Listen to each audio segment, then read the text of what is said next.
হ্যাঁ, নমস্কার বন্ধুরা, আমি কৌশিক গদাধার অ্যাকুয়াটিক প্লান্টেশনে আপনাদের সকলকে স্বাগত জানিয়ে আজ চলে এসেছি আরও একটা ভিডিও নিয়ে। আপনাদের আগের দিন দেখিয়েছিলাম যে বিরিয়ের থেকে পদ্ম গাছ 20 দিনের মধ্যে ফুল চলে এসেছে।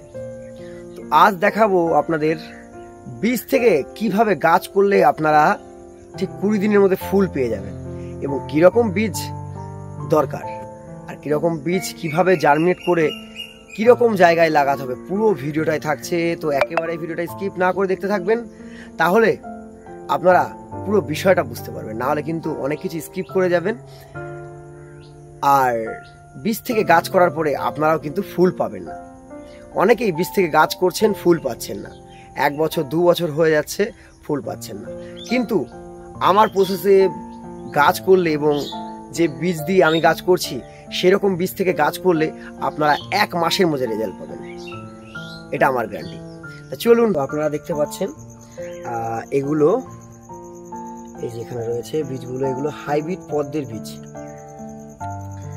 হাইব্রিড পদ্মের বীজ।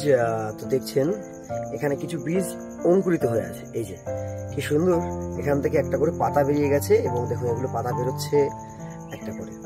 আর এই বীজগুলো আমি সমস্ত বীজ ভিজিয়ে রেখেছিলাম। আপনারা এই মাথাগুলো, মানে এই যে পয়েন্টটা এই দেখতে পাচ্ছেন একটা নাভির মতন ফুটো থাকে এখানে, এই দিকটা আপনারা হয় কিছুতে ঘষে এরকম করে নিতে পারেন মুখটাকে, আর না হলে আপনারা বীজকে ভিজিয়ে নিতে পারেন। যেমন দেখুন আমার এই বীজগুলো ভেজানো ছিল, কোনো মুখ ঘষা নেই, ভেজানোর ফলে এটা নরম হয়ে গেছে। নরম হওয়ার পরে এইভাবে আপনারা এটাকে ওপেনও করে নিতে পারেন। দেখুন আমি নরম হয়ে গেছে বলে এটাকে ছিঁড়ে নিচ্ছি। এই যে আমি বীজের বাইরের আস্তনটাকে ছিঁড়ে বাদ দিয়ে দিলাম, দিয়ে এবার এটাকে কি করব, জলে ভিজিয়ে দেব।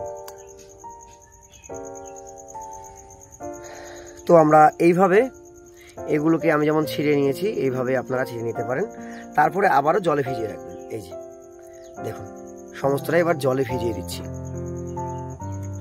এই যে এগুলো সব অঙ্কুরিত হয়ে গেছে, এ দেখুন অটোমেটিক ফেটে কিন্তু বেরিয়ে গেছে।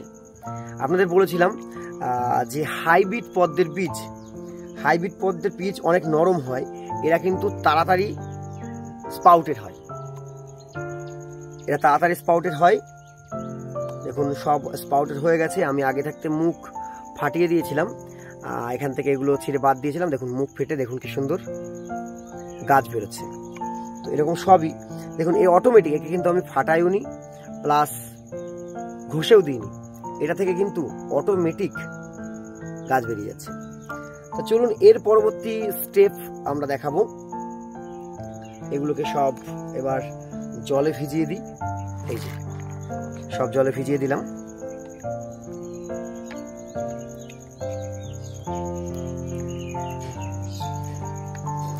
আর আপনারা কিন্তু জলে ভেজানোর পরে এরকম ফেলে রাখবেন না, প্রতিদিন জল চেঞ্জ করবেন। জলটা কিন্তু খুবই নোংরা হয়। দেখুন এগুলো বেশ, এই গাছটা দেখুন, এটা দেখুন কি সুন্দর পাতাও ছেড়ে গেছে, এই যে পাতা ছেড়ে গেছে, মোটামুটি 4-5 দিন হয়ে গেছে এটা থেকে বীজ থেকে বেরিয়েছে, সমস্তটাই দেখুন বীজ থেকে বেরিয়ে গেছে। এই যে সব পাতা ছেড়ে গেছে, এই যে একটা করে পাতা ছাড়ছে। তো এরপর মোটামুটি 2 সপ্তাহ পর এটা আমি পটিং করতে পারবো। তা চলুন দেখা যাক এখান থেকে পটিং করার পরে কীরকম রেজাল্ট হয়েছে। দেখুন চলে এলাম এবার বাগানে। বাগানে বেশ বীজ থেকে যে গাছগুলো করেছি সেগুলোকে দেখাবো। দেখুন এখানে বীজ থেকে জাস্ট 3টে পাতা বেরিয়েছে আর রুট বেরিয়ে গেছে। তারপরে আমি এটাকে এনে জলে ফেলে রেখেছি। অলরেডি ফেলার পরে এখান থেকে একটা রানার বেরিয়ে, দেখতে পাচ্ছেন রানারটা বেরিয়ে মাটির মধ্যে ঢুকে গেছে। ঠিক এখানেও তাই, দেখুন বীজটাকে এখানে রেখেছিলাম, ফেলে রেখেছিলাম, রানার ছড়িয়ে 2-3টে পাতা বেরিয়ে রানারটা ওদিকে চলে গেছে।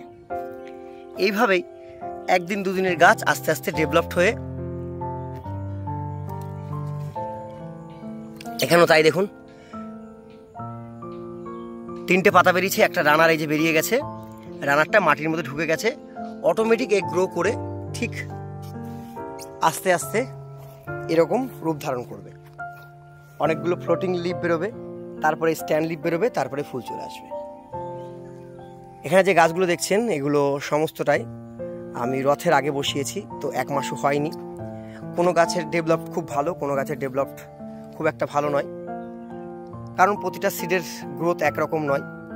দেখতে পাচ্ছেন কোনো গাছে বড় বড় ইয়ার লিফ চলে এসছে, 1 মাস বয়স হয়নি ইয়ার লিফ চলে এসছে। কোনো গাছে আবার কোনো ইয়ার লিফই নেই, ফ্লোটিং লিফ। দেখুন এখানে একটা ফ্লোটিং লিফের গাছ দেখাচ্ছি, এগুলো বীজ থেকে করা, বীজ থেকে করা একটা ফ্লোটিং লিফ আছে অনেকগুলো, তার মধ্যে 4টে কড়ি বেরিয়ে গেছে, মানে ভাসমান পাতাতেই 4টে কড়ি বেরিয়ে গেছে বীজের গাছে।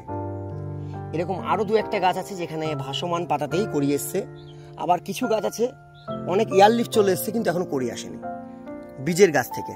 সমস্ত গাছ সমান হয় না এবং সমস্ত গাছেই যে আমরা ঠিকঠাক ফুল পাবো সেটাও কিন্তু বলা যায় না। যেমন দেখুন এই গাছটা বেশ ইয়ার লিফ এসছে 3-6টা, এখনো কড়ি আসেনি। এখানেও তাই 3-4টে ইয়ার লিফ এসছে, আবার কোনো গাছে দেখুন ইয়ার লিফের সঙ্গে সঙ্গেই কড়ি। এখানে দেখুন 2টো কড়ি এসছে ইয়ার লিফের সঙ্গে, এদিকে অনেকগুলো ইয়ার লিফ এসছে, কড়ি আসেনি। আবার এখানে দেখুন 2টো ইয়ার লিফ 2টো কড়ি, কি সুন্দর।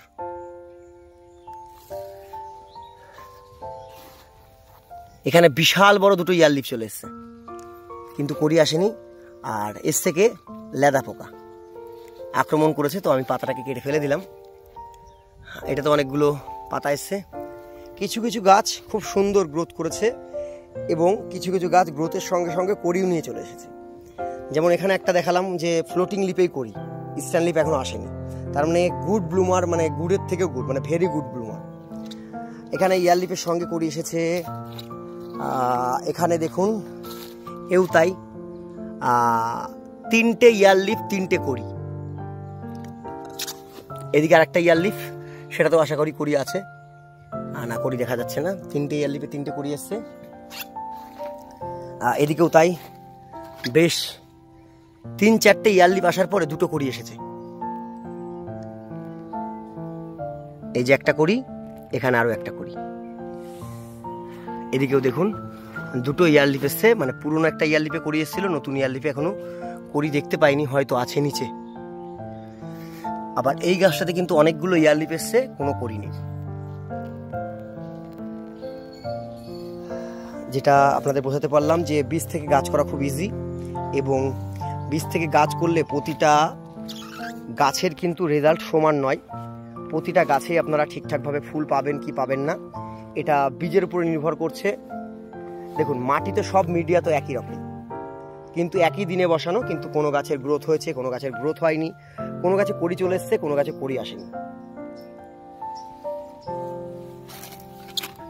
যেটা খুব সুন্দর পলিনেট করা বীজ, সেই বীজ থেকে ভালো কড়ি এসেছে, সেই বীজে ভালো ফুল হচ্ছে। আর যেটাতে ঠিকঠাক পলিনেট হয়নি এবং যে ভ্যারাইটিটা ভালো না, যে বীজটা ভালো না, সেটাতে কিন্তু ফুল আসবে না। আর এগুলো সবই আছে হাইব্রিড পদ্মের বীজ থেকে গাছ করা। তো আশা করি আপনাদের সবারই ভালো লাগলো যে বীজ থেকে কিভাবে গাছ করবেন এবং কিভাবে পদ্মের ফুল আসবে, কতটা ডেভেলপড হবে। আর দেখুন আমি সমস্ত কিন্তু গামলা, ছোট গামলা দিয়েছি, বেশি বড় গামলা দিইনি, মাঝারি গামলা দিয়েছি, ছোট গামলাও আছে, বড় গামলা 2-1টা আছে। বেশিরভাগই মাঝারি গামলা, তাহলে কম জায়গা লাগবে এবং তাড়াতাড়ি গাছ ডেভেলপড হবে, সেই জন্য আমি ছোট জায়গা থেকে বেশি করেছি। এখানে দেখুন কিছু সিড করা আছে, এই যে এখানেও 3টে সিড ফেলা আছে, জাস্ট কয়েকটা পাতা বেরিয়েছে। দেখুন এই যে এই সিডটা দেখুন, সিডটা এরকম রানার বেরিয়ে যাওয়ার পরে আপনারা বসাবেন। এত রানা বেরোনোর কোনো প্রয়োজন নেই, জাস্ট 2-1টা পাতা বেরিয়ে যাবে, তারপর এরকম জলে ফেলে রাখবেন, অটোমেটিক রানার বেরিয়ে মাটির তলায় ঢুকে যাবে, আপনাদের মাটির মধ্যে বসাতে হবে না। তো এইভাবে যদি গাছ করেন 1 মাসের মধ্যে সুন্দর বীজের গাছ থেকে সুন্দর সুন্দর ফুল চলে আসবে। তো বীজ থেকে কিভাবে আপনারা গাছ করবেন এবং কিভাবে ফুল হবে আমি পুরো ভিডিওটাই আপনাদের দেখালাম। তো আশা করি আপনাদের সবার ভালো লাগবে। আর কমেন্ট করে জানাবেন আপনাদের কেমন লাগলো। যারা বীজ থেকে গাছ করছেন, প্রবলেম ফেস করছেন অনেক, তাদের জন্য বিশেষ করে ভিডিওটা করা। অনেকেই অনলাইনে বিভিন্ন ওয়েবসাইট থেকে বীজ কিনে ঠকছেন, তাদের জন্য বিশেষ করে বলা। তো আপনারা যে কোনো বাগানির কাছ থেকে বীজ নেবেন, যারা পদ্ম বাগান করছে, হাইব্রিড লোটাস করছে, তাদের কাছ থেকে বীজ নিলে আপনারা ঠকবেন না। তাদের বীজগুলো সঠিক পলিনেট করা এবং সঠিক হাইব্রিডের বীজ হয়। তো যেগুলো জাপানিজ লোটাস আরও আদার্স বলে, মাইক্রো এগুলো বলে হচ্ছে, তো সেগুলো থেকে কিন্তু আপনারা দূরে থাকবেন। তাহলে কিন্তু আপনারা ভাবছেন অল্প টাকায় বীজ পেয়ে যাচ্ছি। তো আপনারা যারা গাছ করছে তাদেরকেও বলবেন, তাদের কাছেও বীজ পাওয়া যায়। যদি তারা দিয়ে থাকে, তাদের কিন্তু বীজ থেকে সুন্দর গাছ হয় এবং 1 মাসের মধ্যে রেজাল্ট আসে। তার ফল কিন্তু আমি সামনেই দেখতে পাচ্ছি, আপনারাও দেখতে পাচ্ছেন। তো আজকে মতন ভিডিও এখানে শেষ করব। সবাইকে ধন্যবাদ জানিয়ে।